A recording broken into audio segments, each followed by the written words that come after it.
Alam niyo ba na ang ating Pangulo ay inimbita ni President Donald Trump ng US para magpunta sa United States? Hindi nga, totoo yan? Yes, siya ang nang-imbita. Hindi nagpresenta ang ating gobyerno. Baka naman fake news na naman yan. Sabihin, si BBM ang nagpresenta. Wala fake news dito, wala fake news. Wala tayong fake news dito. Hindi, sasabihin nga ano kabila. Wala tayong track record ng fake news.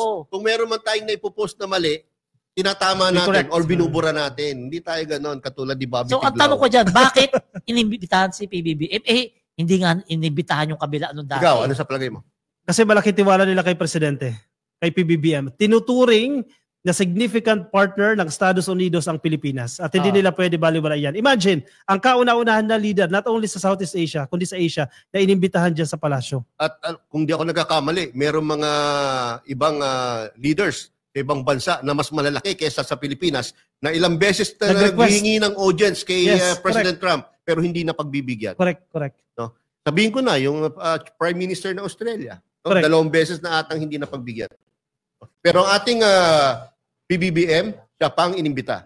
At ito ang malupit, mga ka-BBM. No?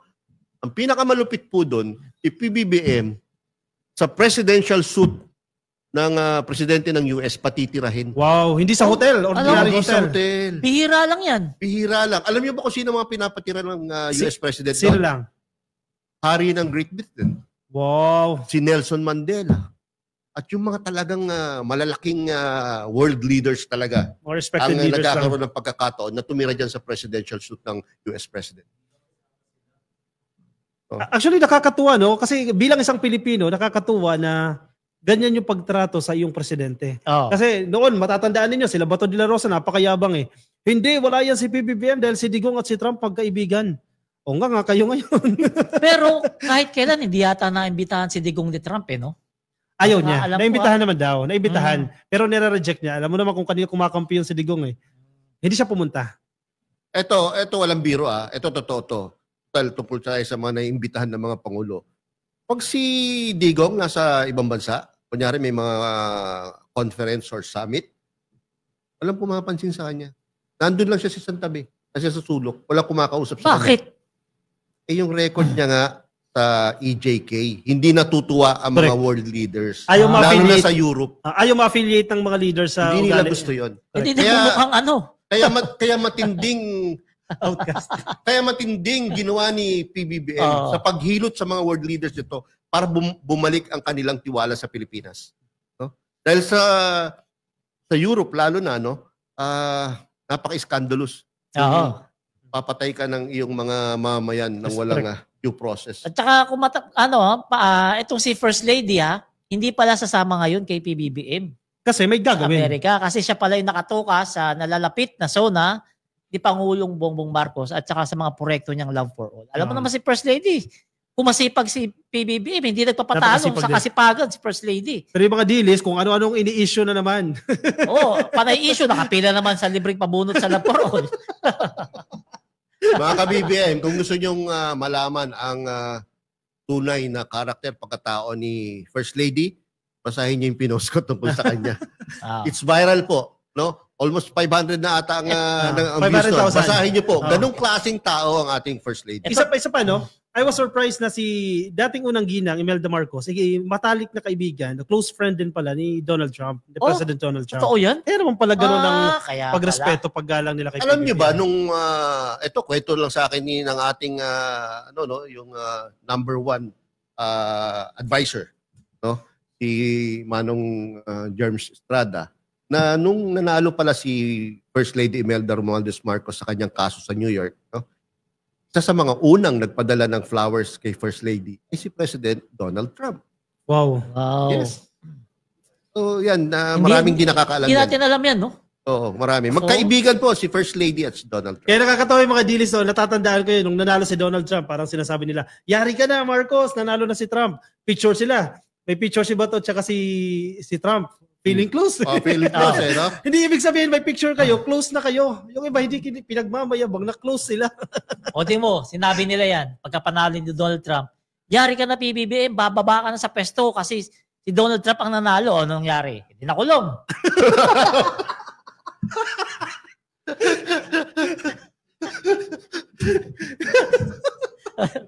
Tawa kayo na tawa dyan. Pati yung mga producers natin, tawa na tawa sa yung mga balat mo talaga, panirista eh. Totoo naman eh.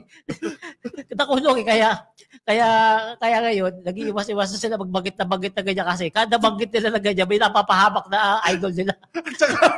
Tsaka yung mga vloggers nila, puro libel cases, cyber libel. Saka yung mga feeling close katulad ni Stone, parang ugaling pedestrian eh. No? Sino si Stone? Si Bato. Huwag mo namang anuhin. Sayang talaga yung ano dyan. Sayang. Iba ko na nga yung pangalan sa totoo lang, ito prangkata. Sayang lang talaga yung boto ng tao dyan kay Stone na yan. Totoo naman. Sayang. Kung pwede lang, kung may genie ako nadampot, unang hiling ko, tanggalin si Stone. Pangalawang hiling ko, tanggalin si Bad Boy. Pangatlong hiling ko, tanggalin si ano. Ay, pero napakagaling yan ha. Napakagaling ni Stone. Kasi siya lang ang nagkaroon ng tsuri ng isang dokumento ay original kung meron dalawang butas. May butas. Ng puncher. May PhD yan, ha? May PhD pa yan. Makakuha ng ganung di ba? Ganung tsuri. Napakagaling, di ba? Napakatalino. Walang masabi sa katalinuhan. May Chodoro pala tayo. Gibo Chodoro. Anyway, tungkol naman sa isang issue. Magaling yan. No? Magaling yan. Na binabato sa isa sa mga trusted and reliable and intelligent cabinet member ni Pangulong Bongbong Marcos, si Gibo Chodoro, no? Recently po, no? Wala pang isang linggo, no? Na nabalitaan natin sa social media na sinisiraan na naman siya ng mga dilis. No? Fake news na naman. Ano bang binabanat sa kanya ka, BBM, para maintindihan ng mga viewers natin? Sinasabi sa kanya, no, isa siyang ranking official of the government, no? Department of National Defense Secretary, no? Tapos merong citizenship ng Malta. Country of Malta, no? May Maltese passport, no? Which is napaka false. Talagang fake news po 'yan, no? Sa katunayan, napanood ko ang interview sa kanya, no? Nung lumabas na yung istorya na 'yan, niwala ni isa kahit mainstream media na nagtanong sa kanya para kunin man lang yung kanyang side. So, ganun na po talaga kalala ang ating pagpapakalat ng mga informasyon tungkol sa ating gobyerno ngayon. Isa sa mga nag-publish niyan yung Manila Times. Isa sa pinupunterya. And I'm sure Daily Tribune. Isang isang talamak na pinublish nila yung story. Hindi nila sinabi diyan na ni-renounce na yan. Totoo naman kasi nagkaroon siya ng Maltese passport, pero ni-renounce niya yan nung pagtakbo niya pa lang sa pagkasenador. And remember, hindi siya makukonfirm bilang kalihim ng Department of National Defense kung hindi mabubusisi yan sa Committee on Appointments. Sinabi niya mismo yan. And even yung Bureau of Immigration and even yung COMELEC, alam nila na ni-renounce na po ni Secretary Gibo Chodoro yung Maltese passport niya. So, fake news yung pinapakalat ninyo na dual citizen as of the moment itong si Gibo Chodoro at hindi dapat humawak ng mataas na posisyon sa gobyerno. Pero ilagay natin sa tamang konteksto. No? Si Gibo Chodoro po, bago niya i-renounce yung kanyang Maltese citizenship, no? Allowed po siya na maging dual citizen. Kasi meron po tayong dual citizenship law. Correct. Allowed po sa mga Pilipino na maging dual citizen, katulad ng mga PhilAms. No? Pwede sila maging US citizen, pwede silang American citizen. Because yung batas ng bawat country na yan, allows it. Diba? And ito rin, Maltese government, ina-allow din yun. May policy sila. May policy din sila. So walang problema. Pero ang ginawa ni Secretary Gibo Chodoro, nung malaman niya na tatakbo siya bilang senador, 2021 pa lang po, ni-renounce niya na po yan, kanyang citizenship sa Malta. No? At hindi yan issue that time. Hindi issue that time. Yung tumakbo siya sa pagka-senador. And at the same time, nung kino-confirm po siya sa Commission on Appointments, no, hindi po naging issue yan. Ewan ko kung bakit ngayon issue. Alam niyo kung bakit? Bakit? Kasi, kaya yan pinapalutang ng mga dilis, kasi nakikita nila itong si Secretary Gibo, malakas na posibilidad na makalaban ni vice posit nila sa 2028 kasi matalino to eh. So, Top-notcher sa bar exam. Top-notcher Diba? sa bar exam. Tapos, Nakikita nila sa mga comments sa mga vlog natin kay Teodoro na maraming mga kababayan natin ang naghihimok na sana tumakbo rin siya sa 2020 pagka-presidente. Yan ang pinaka-ano niyan. Hindi lang yan matalino. Matapang pa. May prinsipyo. At disente. No? Yan ang nakita ko sa kanya. In 2010, no? Parang si PBBM din yan. Hindi yan naninira ng kapwa niya kandidato. No? Nagpatakbo siya ng isang campaign na napaka-disente po. Parang si PBBM nga. Kaya, hindi makakapagtaka na talagang ang mga kinukonsider siya as threat ay sisiraan din siya. At isa pa, sa tingin ko dyan, pag na-weekend nila, napahina nila si Gibo Teodoro, kasi isa yan sa pinaka-solid na supporter ni Pangulong Bongbong Marcos kumbaga protector din niya ni PBBM Yan ang goal nila. Hindi nila kaya si PBBM Doon sila sa mga nakapalibot kay PBBM, wawasakin nila, sisirain nila. And alam nyo naman kung sino yung nagpopondo sa mga black ops para siraan si Gibo Mahusay Teodoro. kasi ito si Secretary Gubo sa pagtanggol ng ating West Philippines kaya nasasaktan sila. Kaya yan, ginagawa nila ng mga issue na wala naman ng katuturan para akala nila mapapahiya, masisira. Yung pala, fake news na naman. Hilig talaga ng mga sa fake news. No? Ako na kung bawa ko, may tatay akong vlogger na nagpe-fake news, itatakwil ko. Tatakwil ko. Block mo na lang. Kabibiem, gusto kong ipaliwanag nyo. Kakopi, ipaliwanag mo para maintindihan ng taong bayan kapag nagsasalita tayo tungkol sa black ops. Ano ba yung black ops? Pag sinabi mong black ops, actually form ito ng form ito ng disinformation and form ito ng malinformation. Media literacy tayo Pag misinformation, hindi mo sinasadya na nagkamali ka. 'Di ba? Pag disinformation, yung intention mo talagang pekein, magkamali ka. Pag malinformation, posibleng totoo yung sinasabi mo pero yung intention mo ay masama. Pag sinabing black ops, gagawa ka ng mga peking impormasyon para sirain yung isang kandidato o isang politiko o isang tao, isang individual. So yan ang ginagawa nila. Si Gibo Teodoro, napakatibay, di ba?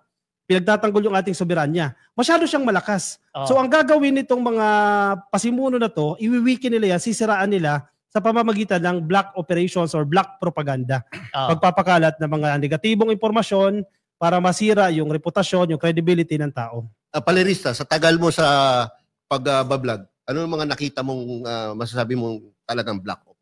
Ayun, yung pulburon video na lang. Yeah. Yun.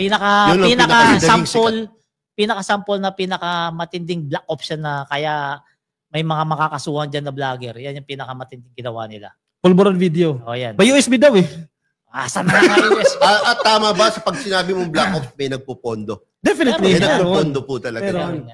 Kasi yung mga, lalo na yung mga vloggers, hindi naman kikilos po yan. Hindi naman nila isasakripisyo ang kanilang mga hanap buhay, pangalan, etc. Kung wala man lang silang kikitain. May naglalangis. Ganito at least yan, naintindihan yun na. Kapag kami nag-uusap tungkol sa black ops, yan po ang ibig sabihin. Ganito ang pinakamadaling malaman para kung black ops ba yung napapanood ninyo, ha? Kapag may napanood kayo na pare-pareho yung topic at iisa yung script, yan, black ops na yan. At mayroong bayad yan. Parang may pinanggagalingan. May nagbabayad sa mga basta isang topic, isa yung script. Yan, merong magsisimula, tapos isi-share o susundan ng mga ibang vloggers. Katulad po ng ginawa ni Bobby Tiglao. The fake news king, na sinundan ni fake news queen, na sinundan ni fake news queen, princess pala. Alam niyo kung sino si princess? Princess. Sino yan? Hindi ko sasabihin, may solusyon. Baka mapatawag ka niyan. Anyway, masyado tayo pinapatawa ng mga komedyanting vloggers na to. Basa mo tayo ng konting shout out pati. At ito yung verbo. Hindi nila kakayanin ang tapang at IQ ni DND Secretary Gibo Teodoro. Totoo naman kahit magkumpulan pa ang mga dilis. Correct. Ito si Minds Miss, no? I'm late. Good evening po mga sir watching from Japan. Panoorin niyo po yung reply, ma'am. Thank you, ma'am. Yung pangalan ay sulat hapon. Hindi namin mabasa yung pangalan mo. Pero sabi niya, tama. Tama. Rose Calis, BBM, God bless. Thank you, mama. Okay. Kay Ophelia Galam, good evening po sa inyo. Happy viewing po sa lahat ng Margaret Reyes Hayama. nag-aaway-away na sila. Opo, nag-aaway-away na po yung mga D-list vloggers, no? Dahil sa anong pinag-away nila? Star Bar, yung sulisit nila. Alam nyo kasi mga kababayan, sa mga hindi updated sa away ng mga D-list vlogger, nag-aaway-away sila kasi pinag-aawayan nila yung mga solicitation sa mga OFW. Sila Maharlika. Ang dami natin na nanonood na overseas Filipinos, no? Ito, makinig Kaya kayo. po yan, wag na po kayo tatanggap ng mga solicitation. Sila Maharlika kasi nabibiktima lang po kayo. nagsusulisit dun sa mga OFW natin mga kababayan para ang sasabihin na, gusto nyo ba kami makita? Meet and greet. Meet and greet. Tapos susulisit sila. Habang nag-meet and greet sila, pagkakaalam ko, may pinapaikot sila. Parang maliit na balde na doon nilalagay yung mga pera. Parang misa-misa ba ng mga siraulo, ganun. Doon nilalagay yung pera, pinapaikot sa mga tao. Ganun Kaya ginagawa nila Maharlika. Nagagalit yung ibang Duterte kasi pinagkakapirahan din yung sitwasyon ni Digong. Ganun. Kami, hindi po namin gagawin yan kahit kailan. Kasi bakit? Dahil hindi po namin gawain yan, nakakahiya. Kasi maraming sahod to. Sunflower, so sabi niya, updated ko lahat sa away nila tungkol sa solicitation. Kasi hindi mo masisisi si Maharlika. Hindi mo masisisi si Maharlika kung mag-solicit kasi syempre kailangan niya ng dagdag income kasi marami siyang utang na kailangan niyang bayaran. Ito. Palerista, sabi ni Joy Agcon, nag-away dahil sa pera. Ha. Mga gutom na. Ha. Hindi naman po siguro. Kayo nagsabi niya, hindi kami. Bumubula yung bibig ni Maharlika, sabi ni Rowie Gunda. Kakangiwi niya yan. Okay. Punta po tayo sa isa sa magandang pag-usapan lagi, no? Si First Lady Liza Araneta Marcos. Nung nakaraan lang, nung July 11, nagpunta po siya sa Mariano Marcos State University, no? At doon po siya naanyayahan para maging commencement speaker. And at the same time, nakatanggap po siya ng doctorate degree honorary from MMSU. No? Doctorate degree honoris causa. No? Ano masasabi mo dyan, Ana? Alam mo, magandang decision yan ng Mariano Marcos State University. Kasi ang ganda ng profile ni First Lady. Hindi yung kukuha-kuha ka lang ng commencement speaker no, na walang sinabi. Si First Lady, base doon sa vlog mo, sir, nabasa ko, guro, nagtuturo, di ba? Ng abugas siya. Bagamat First Lady siya, tulad ng previous administration, hindi tulad ng previous administration, First Lady walang ginagawa. Ito si First Lady, napakaraming projects. For sure, marami siyang masishare. Bilang isang abogado, bilang isang guro, bilang isang public servant na rin, marami siyang maisi-share at tiyak na na-inspire niya yung mga estudyante nagsipagtapos dyan sa MMSU. Kasi First Lady, founder ng law firm yan. Taka hindi lang yan mga kabibim. Dapat lang talaga siya maimbitahan dyan. Kasi etong isang producer natin, si Mark Ian, may nakwento sa akin yan noong mga nakaraan. Kasi ito nag-aral to sa St. Louis sa Baguio. Doon nagtuturo si First Lady. Alam nyo ba? Yung sahod niya sa pagiging professor niya, hindi niya kinukuha. Kinukuha niya tapos itutulong sa mga estudyante. Tama, Mark? O itutulong niya First Lady yung sahod niya sa mga estudyante. Hindi niya ginagamit sa pangsarili niya. Palerista, actually hindi lang nung nasa St. Louis siya. Simula po siya nagturo, kung di ako nagkakamali, nung naging governor ang kanyang mahal na asawa, si PBBM. No? Lahat ng sweldo niya sa pagtuturo ng law, ginagawa niyang tuition fee or pinamimigay sa mga law students, no? Yun yung kanyang talagang kumbaga parang niya yung advocacy ni First Lady. Hindi alam ng mga wala tao patang kahit 5 ata hindi tumanggap ng salary yan, kundi lahat napunta sa mga deserving law students. At ang alam ko rin ang gusto ni First Lady no sa pagtuturo. Usually kasi pag nagtuturo ka sa kolehiyo, by courses yan O itong course na ituturo mo. Lahat ng sections yan ang ituturo mo. Pero gusto ni First Lady na masusundan niya yung bata. First year, halimbawa itong subject o itong course yung tinuturo mo, gusto niya by second year, the same person, group of people, yung tuturuan niya para na monitor niya hanggang makapag-take ng bar. Even sa review, tinutulungan niya, sinasagot niya yan. Yung simpleng photocopy ng mga reviewer, sinasagot na ni First Lady.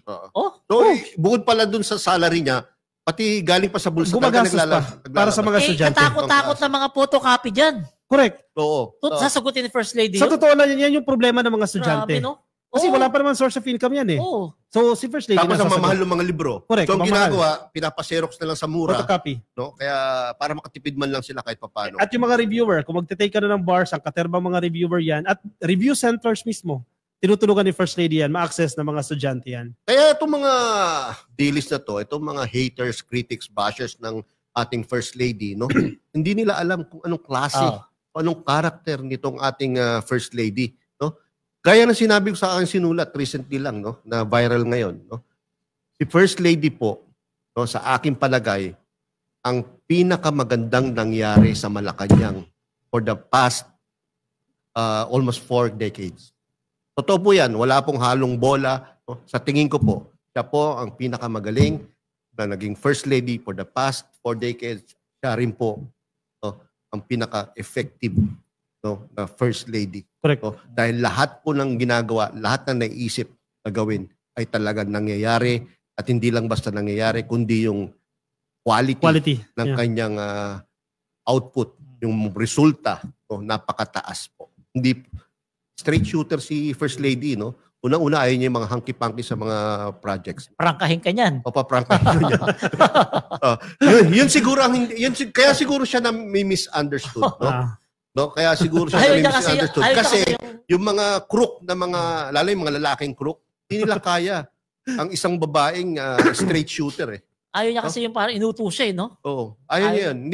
Hindi nila kayang i-handle ang isang babae na talagang merong utak, no? At merong tibay din ng kung masabing tibay ng dibdib or guts, no? Talino. At talino. May utak nga, no? Ngayon ang tanong diyan mga ka-BBM, may naimbitahan ba na mag-speech sa mga graduation doon sa dating 13 na First Lady? Sa tingin nyo, meron ba? 13 yun. Parang wala, no? Sa 13, wala. Wala, no? Bakit kaya? Baka hindi qualified. Siguro. Executive producers, pwede ba natin gawing project yon? Pangalanan yung 13? Ako may may kilala clue. po ba kayo mga ka-BBM sa audience? I-comment nyo nga. Pwede nyo nga comment nyo nga yung 13? Puntahan nyo si Ramon Tulfo. May mga clue siya kung sino yung 13 na yan.